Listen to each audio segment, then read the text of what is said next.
Hey, good morning, everybody. We are so glad you guys are here. We're going to take a few minutes this morning to sing a few songs with you guys. Our first song is called Beautiful Things, and we serve a God who can make beautiful things out of dust. And that is amazing to us. So we are going to celebrate him this morning. We want to invite you guys to stand if you want to stand, or you can sit. You can choose to do whatever you want, but we want you to have a moment where you can connect with God with us this morning. Good morning. Hey, stay up. So I have this picture that we set out every Christmas on the coffee table. It's a picture of my grandma and I, and it's one of those, just a goofy picture. I've got this big Santa hat on, and we're doing this big sloppy hug with each other, but it's all I have left to remember her since she's been gone for a number of years. And my kids never met her, and so every year we bring that picture out, and we put it out, and they're like, why do you put that picture out every year? Because that's Grandma. You never met Grandma, but she was awesome. You would have loved her. And I love that we live in this culture, in this time of technology that affords us the ability to have all these pictures that give us our memories back, and we can kind of relive them in the moment, right? So I mean, you have them on your phone. At any moment, you can pull out your phone and you can relive a moment from the past. Or Facebook. Is there anybody else out there that the Facebook memories are like almost killer? Like for me, like every time my kids' pictures pop up, and it's like 4 years ago, your son was only this tall, and I'm like, ah, now he's like this tall. And it's like they make you relive these tender moments. We have pictures all over our house, and you relive a moment when you look at it. Here's the thing, though, for those of us in this room that are followers of Jesus, is that the most important thing that's ever happened in your life took place 2,000 years ago, where there was no ability to pull out your iPhone and snap a photo. There's no Polaroid.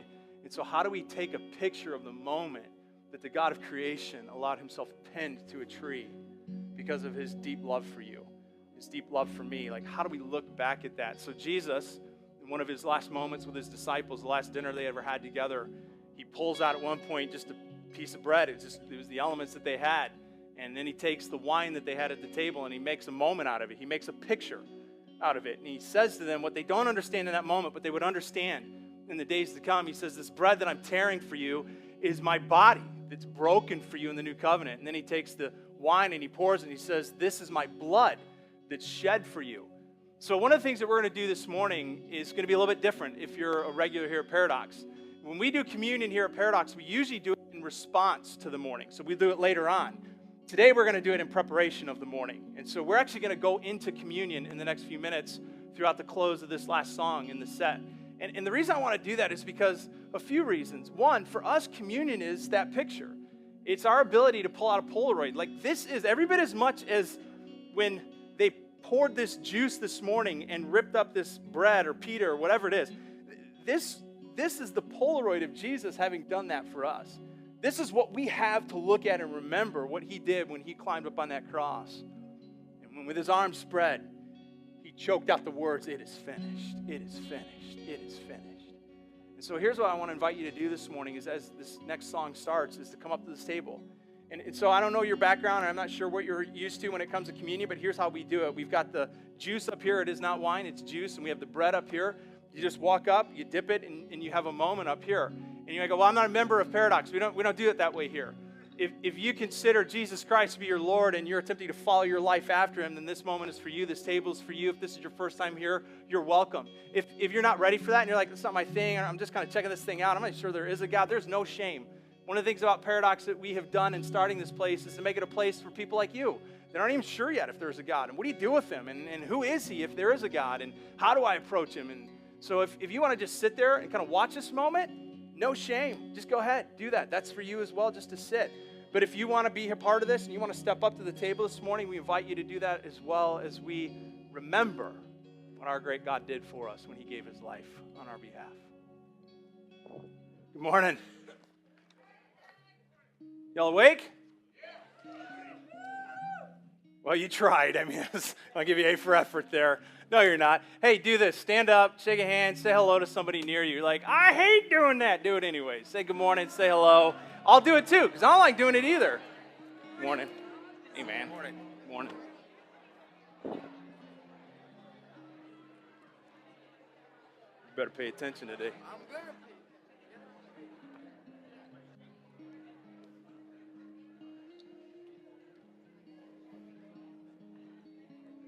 I assume everybody's enjoying this heat wave we're having. Is this great or what? Yeah, it's going back to 20 degrees tomorrow. You're welcome. Burst that bubble. You guys ready to do this today? You guys realize when you gather together, the Bible tells us very clearly that even if there's only two of us that gathered in this room in the name of Jesus, that somehow in a unique way, His Spirit, His presence is here. Do you understand that? Do you realize that the God we're here to listen to learn from, to draw close to, has already come? He's in this room. I wish we had eyes to see. Don't you wish we could just kind of like unzip the veil of this world and pull it back? Well, actually, I don't know. Maybe we wouldn't want it to. Probably freak us out.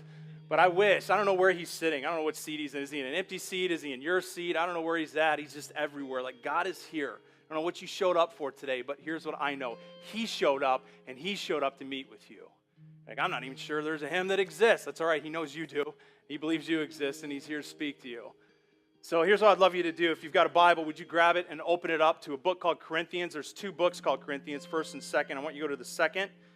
And we're going to be in chapter 5 for a moment. I want to read a verse for you in just a second. As you get there, let me just say a couple things. We'll give you a minute to get there.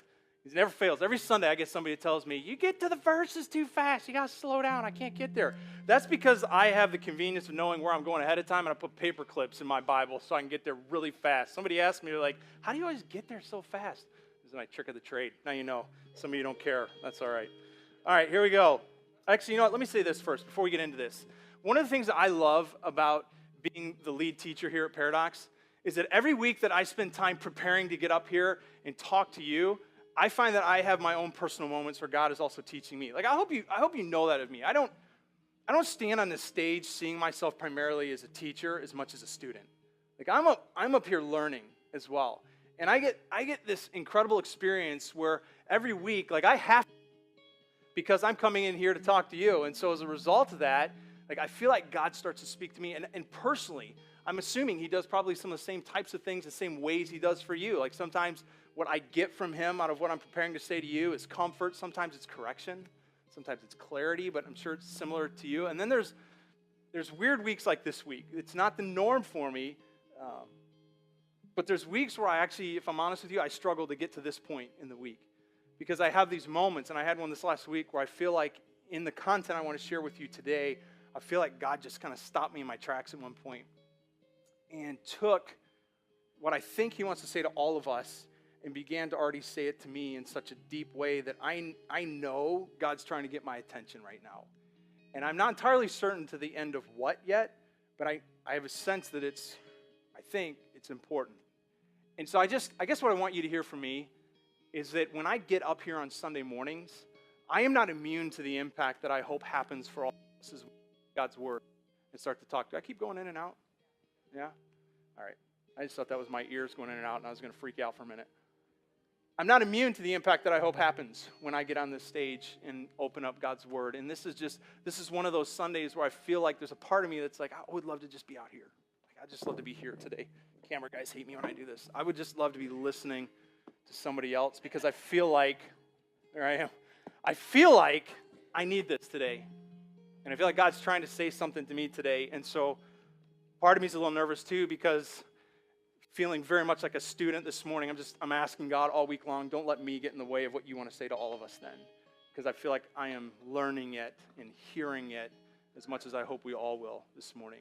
Maybe that makes some of you nervous. You're like, oh man, I don't want to listen from you. You're a rookie. No, we're all rookies. We're all students. And we're all trying to understand what it means to walk in rhythm with this beautiful creature that made us named Jesus. So, all right, here we go. You should be at Corinthians by now. If you're not, I can't help you. 2 Corinthians chapter 5, verse 14 says this, for God's love compels us because, so He motivates us. Here's why He motivates us. Because we're convinced. This is what we're convinced of. That one died for all, and therefore all died. And He died for all. That those who live should no longer live for themselves, but for Him who died for them and was raised again. So from now on, we regard no one from a worldly point of view. Though we once regarded Christ in this way, we do so no longer. Therefore, if anyone is in Christ, the new creation has come. The old is gone, and the new is here. Would you say that with me? The old is gone. The new is here. One more time, the old is gone, and the new is here. A couple weeks ago, we started this whole series and set direction for this month that will be in this series looking at a verse written by that same guy. His name's Paul, in another place in the Bible, where Paul, speaking to the church then and also to us today, said this. If you were here for week 1, you may remember this. He said, "Wake up, O sleeper." And he said, "Wake up and make the most of every opportunity." And the reason he gave is because the days are, do you remember what he said? They're evil. Paul said to the church once, and he continues to say it today through this written word, wake up and make the most of every opportunity because the days are evil. Here's what's so interesting to me, is he does not say that the things that happen to us on any given day are evil. And obviously there are evil things that can happen.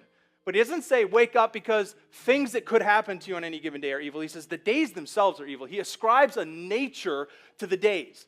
In other words, he says Monday is evil. You're like, I know Monday's evil. He's like, no, but Tuesday's evil, Wednesday's evil. There's a certain subtle evil nature to the days to this end, that they would lull us into a sleep. That's why he says wake up. And it was a sleep that would do one thing, I think, kind of have us going through the motions of life, right? Like a living sleep. Like you're just doing your thing. You're just in your routine. You're just in your groove. And in that, we would miss the opportunities and the relationships that the God of creation put us on this rock for. So Paul says, make the most of every opportunity, because there is a subtle evil to the days that would lull us into sleep. And so the whole idea of this series then is that we want to figure out, how do we become more the people of God? Not just stepping into rhythm with him relationally, but into the actual plans and purposes he has for our life. Being more the people he made us to be. Doing more what it is that he put us on this planet to do, by starting to confront some of the places in our lives where right now we're already developing regrets. Right now, do you realize that all of us, to some degree or another, are presently developing regrets in our life that one day we're going to have to face if we don't confront them now? And I'm under no delusion that we're going to get to the end of our life and be able to say, I lived a life with no regrets, right? That's not possible. But I do think we can get to the end of our life and we can start now erasing so many regrets that we're already beginning to pile up. Make the most of every opportunity. That's how we do it, make the most. And so on week 1, we asked, what does it look like for us to live rich towards God? Those are Jesus' words once. He says, I want you to be rich towards God. And that's not about a vow of poverty, it's about a vow of priority. Like, what are we living for? And Jesus, in that same place, would go on to say, live for things that don't perish, that don't pass away, but things that are eternal. Like if we're honest with ourselves, most of the things that consume us to have to get a hold of is stuff that's going to burn up, it's going to rust, it's going to be in a trash heap one day, or someone else is going to own it. Like, it just is not stuff that's going to last. You see the fucking reflexes right there. Like, we're just living for stuff that doesn't last. So the question we ask ourselves is, if Jesus was to come to us right now and sit down with us and kind of like a financial advisor was to give us an assessment of our worth towards God, would he say that we are rich or poor? And then last week, week 2, we looked at the idea that almost nothing in this life will influence the decisions you make and thus the people you become like the people you do life with. So the people in your circle of influence. So the question we asked is, who's that? Like, who's influencing your circle? And your circle of influence, remember we had it on the stage, are they pulling you towards Jesus? Or are they pulling you away from him? And that doesn't mean towards bad stuff. It just means not towards him, not towards his values, not towards his purposes, not towards the plans he has for you. So here's where we're going today. If you and I are to be the people that step into the future that God has for us, the life he has for us, the plans he has for us, that doesn't just mean a willingness to let go of the life that we've created for ourselves, but it also means at times a commitment to make sure that there is no option to return, but there's only going forward into the future God has for us. Here's the question I want to wrestle with today. Are there parts of your life right now? They could be successful, they could be shameful, it doesn't matter how you define them, parts of your life that you are clinging to with such passion that it's inhibiting your ability to then take hold of the life that God is trying to draw you into.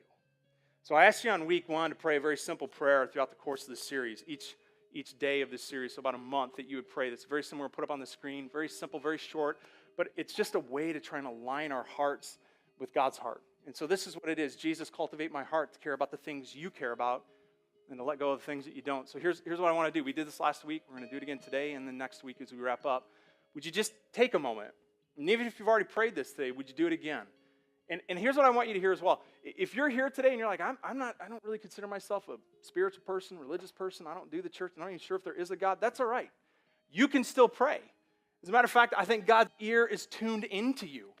He would love to hear your voice. You're like, I don't even know if there's somebody to talk to. Then you have nothing to lose. So maybe this is just a simple moment, even if you're not sure that he's there, to speak and to ask that if he is, would your heart begin to learn what his heart's about? And for those of us that are convinced that he is and his name is Jesus, would you just take a moment and just in the kind of the quiet, private place of your own seat, would you offer these words to him?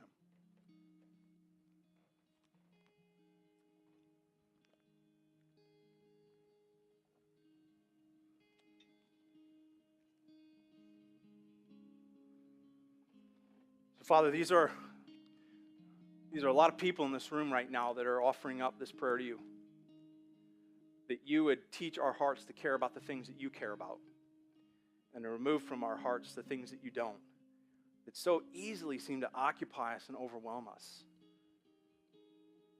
God, I pray that this morning, being very aware of the truth of your word, that you're in this place. Father, I just ask that not just that you would be here and we would know that in our minds, or that we would have heard that in our ears, but that we would feel that in the depth of our soul. That somehow, God, we would feel your presence and that you would give to us exactly what we need today. I love the fact that not only when we all just prayed did you hear our voices. It wasn't just one blur of a voice, but you heard our individual voices. You knew our individual names as we spoke to you a moment ago. In the same way, you also know our individual needs this morning. You know what we need from you. And some of us need encouragement. Some of us need convincing. Some of us need correcting. Some of us need, God, we just need so many different things. What I'm thankful of is that you know what that is. So be present to us. Be in this place. And please, I pray you provide to us what we need. Let my words honor you. And would they be truthful to the character, to the nature, and to the glory of Jesus. In his name I pray. Amen. So if you have any kind of a history in the church, that verse we started with a moment ago when Paul said, the old is gone, the new has come. That's probably not a new verse to you. You probably heard that before. You've maybe even heard it preached before. If you've been here any length of time, this is not the first time you've heard us use that verse from this stage. You maybe have quoted it before. Maybe you've used it for your own life, like reminding yourself even that, oh, that's not me, this is me, I'm not that old person. Maybe you've said it to somebody else, reminding them, kind of calling them out of something that would keep them from who God has made them to be. You know, maybe you even have it on a coffee mug. Like I've seen a coffee mug, plaques on walls. Like there's certain verses that for some reason seem to get more time than others. Like they're the most quoted, most repeated, and this is like one of those. And so if you, any history of the church, this probably is not a new verse. Now for some of you, you're like, well, it's a new verse for me, so apparently I don't make that cool kids club. No, hold on. Here's the thing. Even for the veterans among us, I think that we tend to only understand about half of what Paul was trying to say when he said the old is gone. We have an idea, but I think it fails to grasp the entirety of what Paul was saying. So there's a good chance that for maybe all of us in this room, we're about to get a new perspective on that verse in a similar way to I feel God has been giving me a new perspective on it recently and understanding more what Paul is trying to say. Here's what I mean. When we hear the words, the old is gone and the new has come, even if it's the first time you've ever heard it, what we tend to think of in terms of the old, so here's your old over here, is we tend to think it's like, it's all the broken parts of your life, whether it's past or present. So the shameful stuff, the broken stuff, the sinful stuff, right? The stuff that you wish that you could just get rid of. You wish wasn't there, that you try and hide, that you're embarrassed by, right? That's what we think of. The old is gone. That's the stuff that we tend to think of. Stuff that it'd be great if there was just a fire that we could kind of lob it all into and it would just go away, right? That kind of stuff. Like I remember when I was a kid, my grandma used to be a smoker, and so same grandma I talked about a minute ago. And so there's this one time, I used to spend summer with her all the time, and I remember thinking, I gotta try this. I gotta see what this is all about. And so I went in her, I don't know if this is a thing. I don't smoke, so I'm not sure if this is a thing. Do you store them in the freezer? Some of you guys are like, are you calling me out on smoking? Okay, sorry. Freezer's where she kept them, whether or not you do.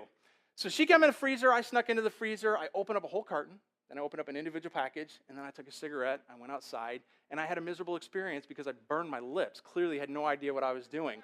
So I'm like, what is she doing? So then it dawns on me, though, when I'm done with this whole moment, what dawns on me? She's going to know, right? Like, oh, man, there's one package, one cigarette missing. Like, there's no way to hide this. So I'm trying to think, like, what do I do? So I grabbed the whole carton, because she had several cartons in there. I took it out into the woods, I started a fire, and I burned up the entire carton. And I figured she'll never know. And here's the crazy thing. I don't know if my grandma was just that gracious that she never said anything, or if she literally opened the freezer one day and was like, by golly, I thought there was another. But she never called me on it. And yes, that's how my grandma sounded. But she never called me out on it ever. And it was just gone. Like there are parts of our lives, and this is what we usually think of when we think the old is gone. That's the parts of our lives that we wish, like the stuff that we could do that with. Like just gone. And nobody ever knew about it. If you know anything about Paul, the guy that wrote that verse, his past would seem to support that this is what he's talking about.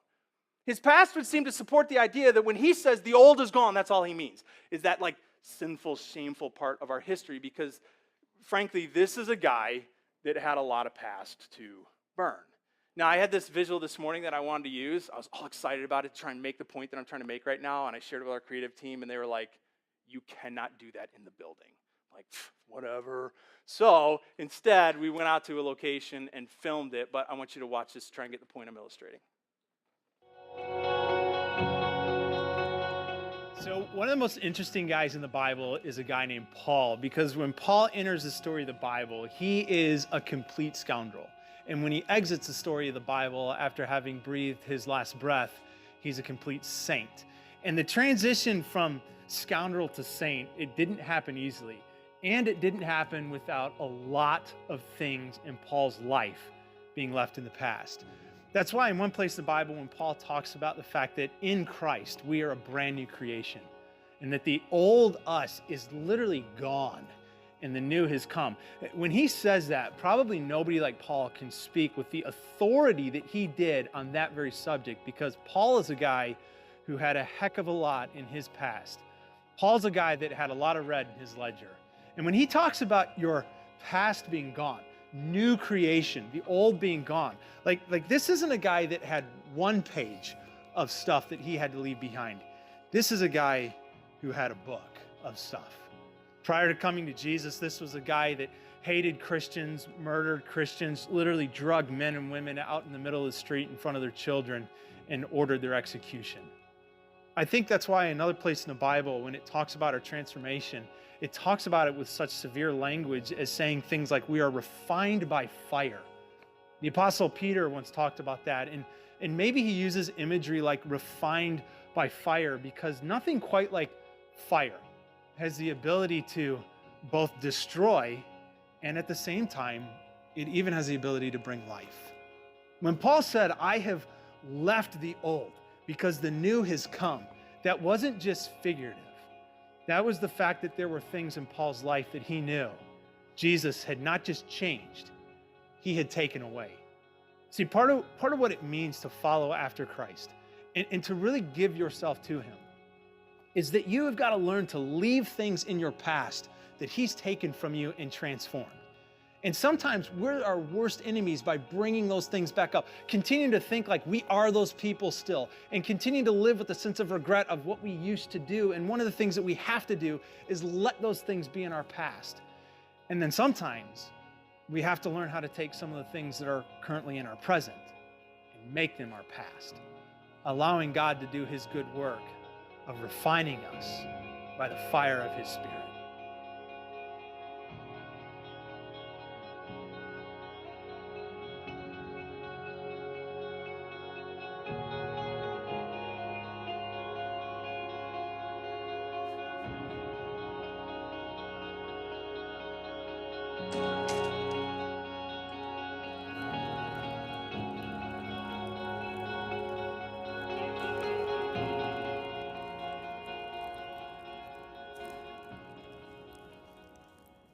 Really not sure why they wouldn't let me do that inside. Here's the thing.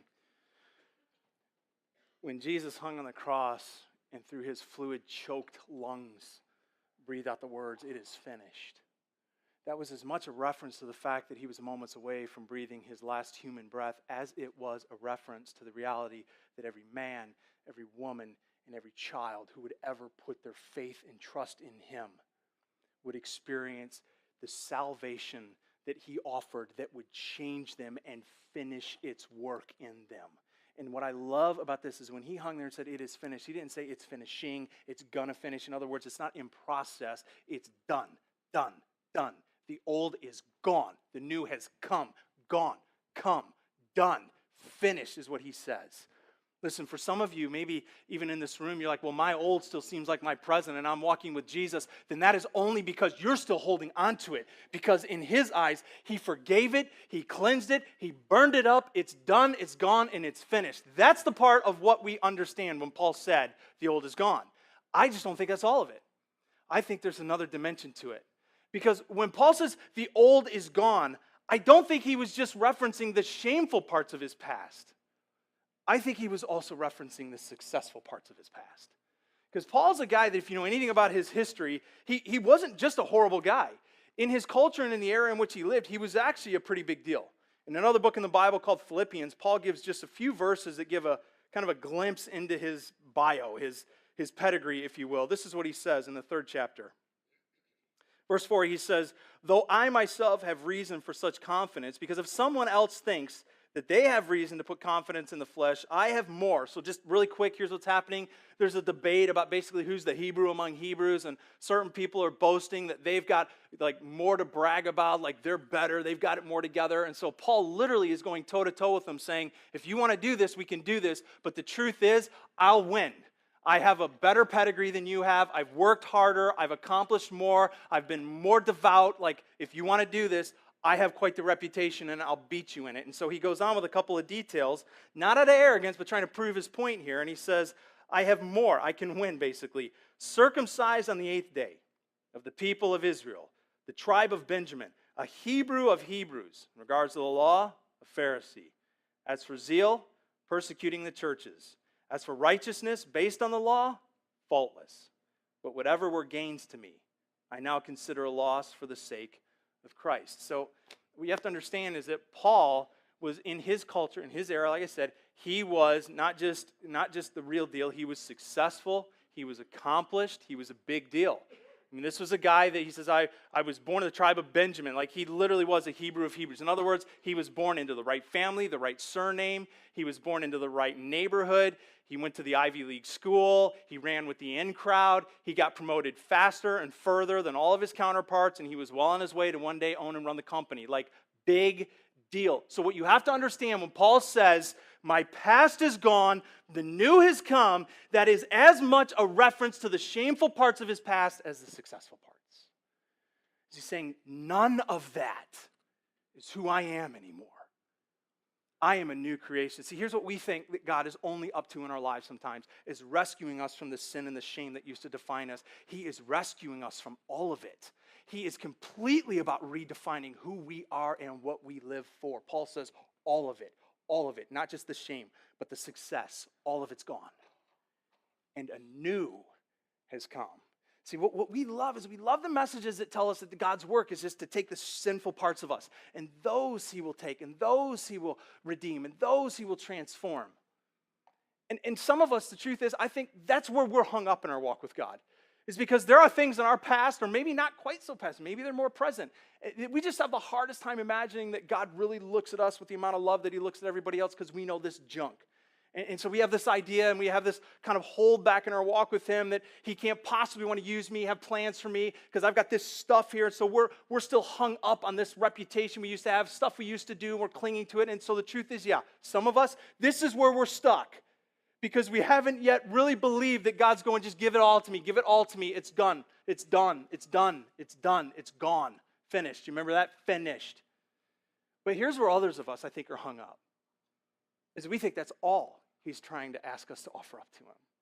And for others of us, I think maybe the reality is where we're hung up is that we're still clinging to the successful parts of our life, not just the parts that we're ashamed of, but the parts that we're proud of.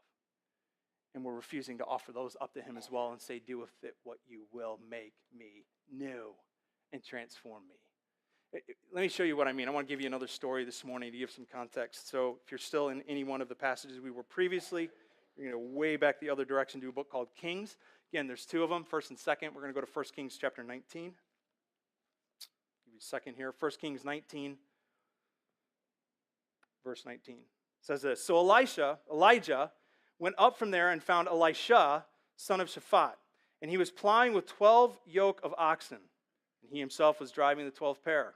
And Elijah went up to him and threw his cloak around him.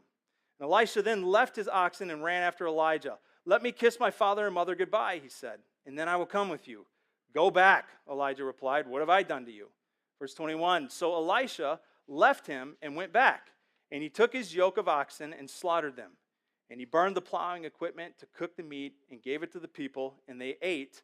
And then he set out to follow Elijah and became his servant. So, two of the most important and powerful people in all the Old Testament part of the Bible are these two guys, Elijah and Elisha. They're two of the prophets. For the longest time, Elijah was just a solo act, just running on his own, doing his own thing, gets to a point where he realizes he needs a successor. So he picks this guy with a similar name, Elisha. Now, here's what's crazy. That's the backstory. It's not like if you go to chapter 18, then we read the backstory of where Elisha came from, what he did. This is when he shows up in the scriptures. This is when he appears. And here's the weird thing. In these almost bizarre, random, obscure details, there's not just a reflection of the journey that God is inviting Elisha onto and how he is doing that. I think there is a reflection of how God invites us into the future that he has for us, of the life he is yet to pull us fully into, sometimes because we are just not willing to yet walk into it. So for example, let's start with the whole job interview process. Like, did you catch how he gets the position? There's no word spoken. What's he do? Walks up, he just throws his coat on him. That's it. There's no pee in a bottle. You got to meet with HR. There's 5 levels of interviews you got to go through. I need to know that you've got the Torah memorized, and then we'll talk about it. He just walks up, no words, just goes, whoop, puts it on, typical guy conversation, right? Only guys can have a whole conversation with the word sup. That's it, and we're done. I come home from work, my wife says, "How was your day?" What do I say? Good, right. She's there, I say, "How was your day?" What does she say?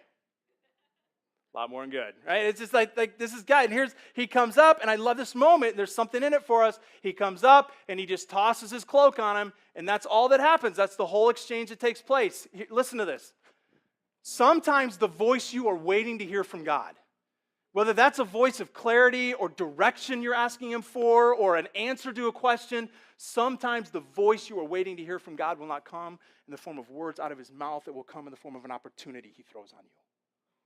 And sometimes I think we get all hung up waiting for God to speak, okay, God, talk through your word, or give me a voice internally, or have somebody else say what I need to hear. And I just think there's so often God, in this moment, is going, I have no words to give you right now, but I'm about to throw an opportunity on you. And sometimes we miss what he's trying to pull us into because we're listening for the words and we're missing the opportunity. And so in this moment, here's Elijah and Elisha is smart enough to realize that the simplicity of this act of having this cloak tossed on him, it is an invitation for him to begin to move into an entirely new future. It is an invitation for him to walk away from the life that he's been building for himself and move into a new life that God is opening up for him. He's smart enough to realize, wait, that's what this moment is. And so he starts to move. Now, here's part of what's incredible about this moment, as well as frustrating. Is that not only does God, through Elijah, call Elisha to a new future by no words, by simply an invitation to a new opportunity, but he does so at a horribly inconvenient moment. Right? He's not sitting down reading the Bible. He's not at synagogue. He's not, in the church, and he's not seeking God in prayer and devotion. I need answers. What's he doing? He's plowing his field.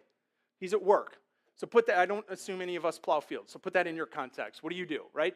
He's driving the Halo, he's in the office, he's giving a presentation, he's in a board meeting, and it's just, boom, interruption. Hey, I got a new direction for you to go. Got a new idea, got a new plan. I want you to step forward. That's just what God tends to do. Do you realize that? How many of you know, God is just the great interrupter? He just interrupts. He doesn't make appointments. He doesn't schedule meetings. He doesn't make sure your calendar is clear ahead of time. He just shows up. When he wants to, how he wants to, where he wants to, why he wants to. He just has a tendency to show up. And when he does, it has been my experience that it tends to be very inconvenient moments. Why? Because I've got my life going the way I want my life to go, and when God shows up, he will interrupt that every time. Listen, the whole idea of this series is make the most of every opportunity. Every opportunity God throws at you. My worry is that for some of us, there's a good chance that we are missing the future that God is trying to lead us into because we're willing to listen for his voice, but we're missing that his voice is coming through an opportunity he keeps throwing at us. And we're not seeing it for what it is, his invitation to step into the future I have for you. But maybe some of us get it. Maybe there's an opportunity that keeps coming your way. Maybe it's coming in the form of just an opportunity to step more into walking in line with his character. Maybe there's some part of your life that you just know is out of rhythm with the character of God. Or maybe it is an opportunity to do something, to accomplish something, and you've been aware of it, you've felt it, you know God's been throwing this thing at you. And maybe what you're doing is you're making excuses in your head that Elisha could have easily made. Well, you know what, it's just not a good time. And if these things weren't going on right now in my life, or if these circumstances were different, or if fill in the blank wasn't happening right now or was different, then I could totally respond. So maybe like 6 months from now things will be different. And so maybe 12 months from now, next year, things will be totally different because this will be in order. And maybe what some of us are doing is we're making excuses because it's an inconvenient moment that God is trying to interrupt us and lead us into what he has next for us. And I just wonder, how many of us are missing what God has in store because it's not a convenient time? Like, how often do we miss the life God is trying to lead us into because we are so clung to the life that we are presently living? Or maybe we're just making excuses. Or maybe it's because we're indecisive. Maybe I should. I know, but there's just so many things about it, and we're just going back and forth. Or maybe it's because we're just too comfortable. And how many oxen did he have? 12. It's one little detail, but it tells us a couple things. And most of what those things point to is the fact that there's a certain amount of success and accomplishment that he has been able to achieve in his life. He's probably not the wealthiest guy in his community, but he's living good. He's comfortable, he's successful, he has some stuff. When Elijah shows up to Elisha and throws his cloak on him, he is not inviting him to step away from a life of sin and shame. Listen to me, he is inviting him to step away from a life of comfort and success. The sin and shame part is what we are very familiar with God inviting us away from. And we always say, well, that's what he wants us to give up. What if the future he has for you is to step away from the life you've created for you? That has been a good life, a successful life, where you've accomplished stuff. Do you know the only thing more difficult to step away from than failure is success? But what if some of what you have defined yourself by is some of the very stuff that is not bad? They're the very things that God is saying, as long as you cling to that, you will never step into what I have for you. One of my first moments of real success was when I was 10 years old. 1985. I won this trophy in a track and field event. This is 1985, right? Okay, so this is when we didn't hand out trophies because you just got out of your pajamas and showed up. Like, you had to work for it back then. No participation trophies. So I worked hard, trained hard, ran hard, got me a trophy, came in first place in my event. Like, this thing, you could tell it's weathered, right? The 5 is gone. It's no longer a 5, it's a U, like 1980 U. But I've had this thing forever. And when I first got it, this thing did not leave my side. I carried it everywhere. Had it been smaller, it would have been in my pocket. Like, everywhere I went, I had this trophy. Hey, Grandma, did you see my trophy? I probably reminded my mom of it, like, every day. I still have the trophy I won, Mom. Like, sat on my dresser. Like, this, for me, was success. 10 years old, right? This was my successful moment, high life of my 10-year-old life at that point. Here's the weird thing, though. What if I kept trying to live there? Like, what if I stayed there?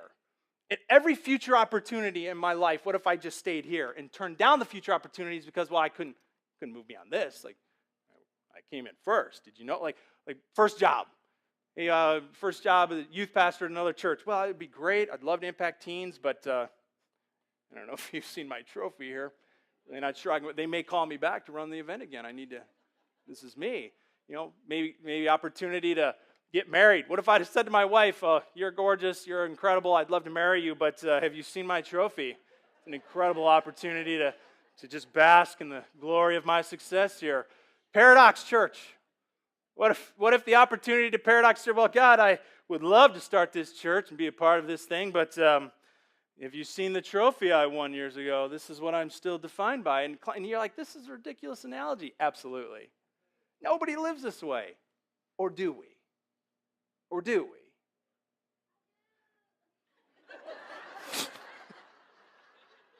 That was awesome. I don't even know what to do now. You need the stage. I'll go sit down. Here's my worry, and don't let it get lost in a laugh for the moment.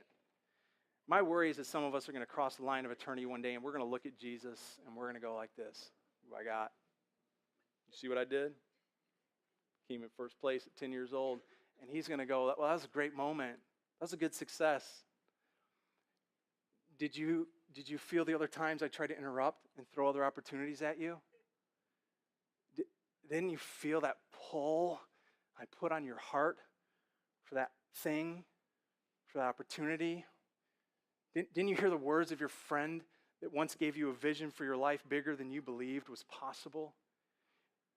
Didn't you see me trying to interrupt your life and your plans? And we'll go, yeah, but I got first place in my 10-year-old track meet. And he'll say, I was trying to take you to the Olympics. But you wouldn't let go of that. See, my fear is that what God is trying to do for some of us is lead us into our future, and what's holding us back isn't sin and shame, maybe for some of you, but maybe for others of you, it's your success. It's the things that you have done to accomplish the life that you have. And you are failing to step into the life God has made you for because you're refusing to let go of the life that you've made for yourself. And those two lives will always run in conflict with one another. And so that's what the cloak is about. The cloak goes down and he throws it on him and he responds then. And you might go, well, see, that's the point. We'll respond eventually because God gets his way, right? I mean, he's God. He's creator of the universe. So eventually he's going to get what he wants out of us. Maybe, or maybe not. Because can we highlight this verse again? Watch what the initial response was when Elijah came to Elisha and threw the cloak on him. He says, he then left his oxen and ran after Elijah. And he said, well let me kiss my father and mother goodbye. And then I'll come with you. And here's what Elijah says back to him. Go back. What have I done to you? In other words, I'm not going to force you. I'm not going to drag you along. If you want to go back, go back. Listen, God will never force you to believe in him. He will never force you to love him. He will never force you to follow him. He will not force you to step into the future he has for you.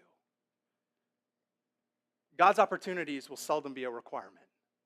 And the sobering reality is that Elisha is one simple decision away from not stepping into the future God has for him. Just one simple decision away from not stepping towards what God had for him. Remember what Paul said? Paul said the days are evil. Right? The days are evil. Let's tie this all together. The days are evil, so make the most of every opportunity. Here comes this opportunity. What's it mean that the days are evil? It means that every single day, Monday, Tuesday, Wednesday, Thursday, Friday, Saturday, and even Sunday will tempt you, will flirt with you, and if you let it, will entice you away from the person God wants you to be and from the plans he has for your life. And listen to me, that enticement will come in the form of as many things that are evil as are good. Because God will stand there offering you the future he has made you for, and even good things will whisper to you, this is fine, don't go. And I wonder if Elisha intuitively knew this. And I think that because you look at the extreme reaction he had to this moment. Right? Can we put that verse back up? So Elisha left him and he went back and he took his yoke of oxen and he slaughtered them. He burned the plowing equipment to cook the meat and he gave it to the people and they ate. And then he set out to follow Elijah and became his servant. So like you read that and there's a part of me that almost goes like, no. It's like put that stuff in storage. Like, this is everything you've worked for. This is everything you've developed. Give it to a neighbor. Hand it down to a family friend. But instead, he takes it all and he destroys it. I just wonder, was there something inside of Elisha that knew intuitively that on the days that I am walking into the future God has for me, when it gets difficult, when it gets painful, when it gets frustrating, when it's uncertain, when it's unclear, my past will whisper to me to come back to it. Hey, you knew how to do this. You were good at this. You were successful at this. People respected you doing this. Go back to that. And I just wonder if intuitively he knew, if I don't destroy what I was, I can't take a hold of who God is making me to be. And I think the same is true for you and I. You cannot take hold of the life God is making you for until you are willing to let go of the life you have made for yourself. And that is as much about the shameful parts of your life as it is the successful parts of your life.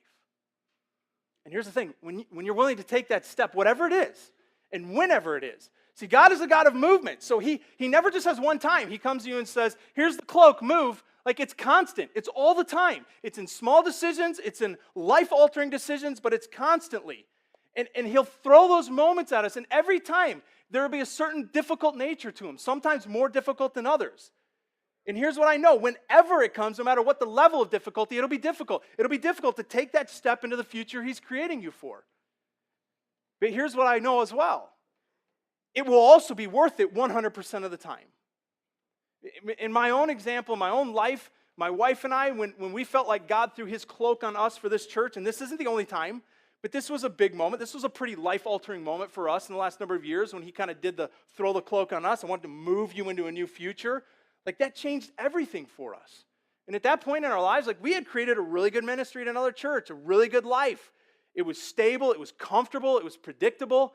We knew how to do it. I was well respected in the area I was in. And what God was inviting us into was completely uncertain, completely risky. There was no guarantee. And I'd never done anything like it before. And yet I knew he was saying, move, move, move. And he wasn't calling me away from things that were bad. He was calling me away from things that were really good.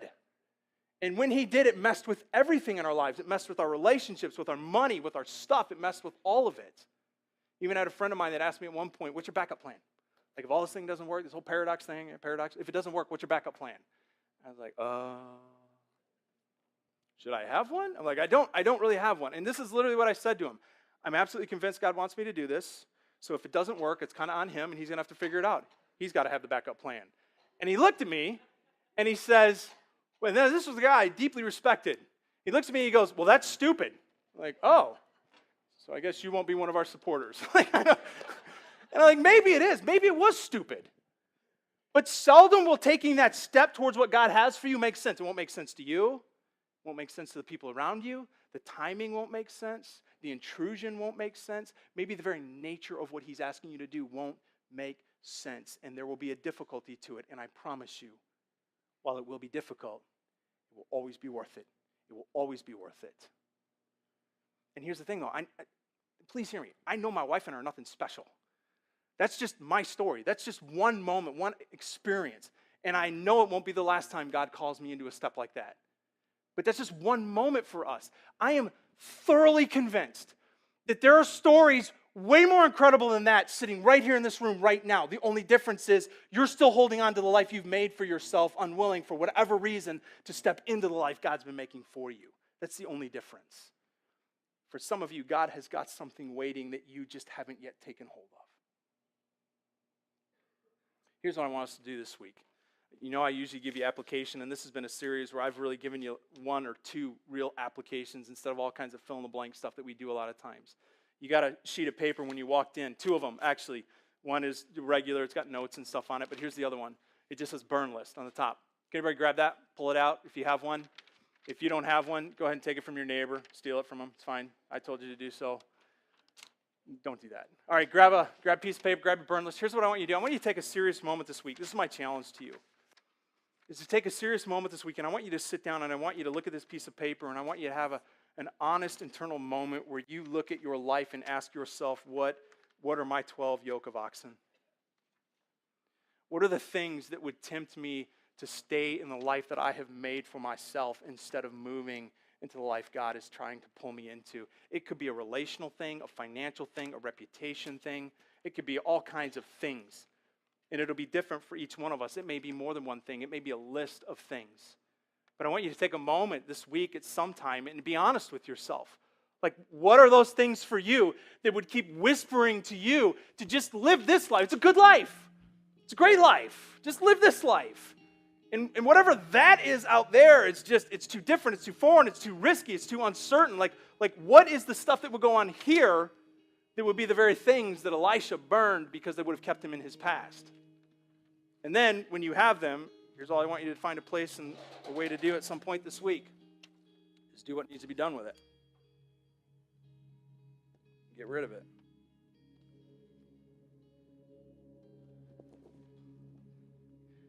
You go, okay, so I'm going to burn a piece of paper and that's going to change my life. Not necessarily, but what it could do is it could start to put you in a place where you do what Peter once talked about, which is when he said on the verse on the screen, he said, in your hearts, set apart Christ as Lord. See, for some of us, I think we're living our lives and we've got Christ mixed in with everything in our hearts. Like, he's in there, he's important to us, but so is a lot of other stuff. And he just kind of is in there. And what Peter said is, no. He isn't just a part of. Pull him apart. set him apart as what? As Lord over all of it.